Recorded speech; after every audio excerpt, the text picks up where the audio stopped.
My favorite part about making art is having the freedom to tell stories and create worlds outside of the physical realm. That's what I enjoy the most, and that's what I'm best at.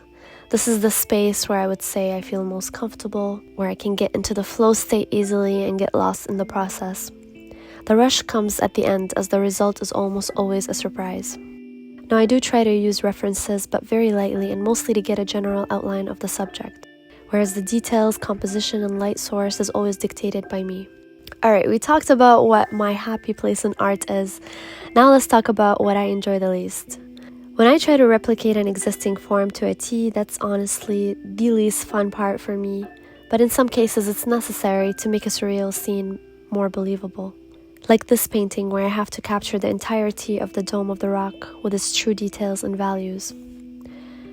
Now I'm sitting here thinking this is probably why I was never really drawn to hyperrealism in my own work.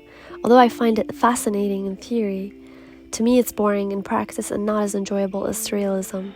I personally don't get that same rush when I try to heavily rely on references, and it's something that's become very clear to me over the years on my creative journey.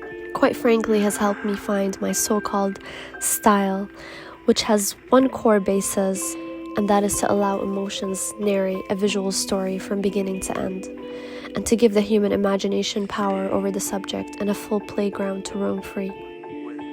On the other side of the spectrum, we got artists like Dylan Eakin, who I think is arguably one of the most talented hyperrealists we have today. What makes his work notable to me is the distinctive mood he captures, which is so unique to him. I'm fascinated by his work, but what's more interesting about him is that I watched a stream of him working on a piece where he talks about how he finds comfort in following the reference to a T, and that coming up with details wears him out. This gave me an insight to his mind and to why he's a master at his craft. Hyperrealism is what he enjoys most. The way I see it, his heart actively seeks the rush and joy he gets from capturing the incredible realism of a photo. I suspect this is an intrinsic objective that is wired in Dylan. By the way, shout out to Dylan. Check out his work if you haven't. He's incredible. But see, I'm the exact opposite of Dylan. My joy comes from the surreal part of the creation. My emphasis is not on realism, but rather the surreal twist that the human imagination is capable of. As artists, we're all so unique in our creative calling, and the creative mind is so fascinating to me. It's like we are all chasing our own highs through art, and then run with what resonates with us the most.